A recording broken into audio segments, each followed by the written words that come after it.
যমরাজ বললেন, স্বয়ং বাবা ভোলেনাথ বললেন,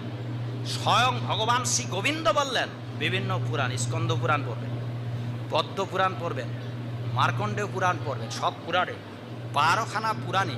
এই তুলসীর মহিমা কীর্তিত হয়েছে। বলছে যাদের গলে তুলসীর মালা নেই, আপনি অন্য মালা পড়েছেন, রুদ্রাক্ষের মালা পড়েছেন, এটা সেটা মালা পড়েছেন, যার যার মতো করে নিজের মতো করে মালা পড়েছেন, আর ওগুলোর কথা শাস্ত্রে নেই, যদিও থাকে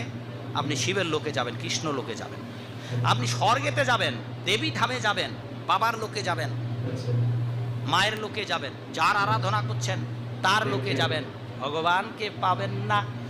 আর অবশ্যই নরকে যাবেন। স্বয়ং যমরাজ বললেন, যাদের কোলে তুলসীর মালা নেই, হে দূতগণ তোমরা জগতে ঘোষণা দাও, কেবল তাদেরকেই আমার জমপুরীতে নিয়ে আসবে।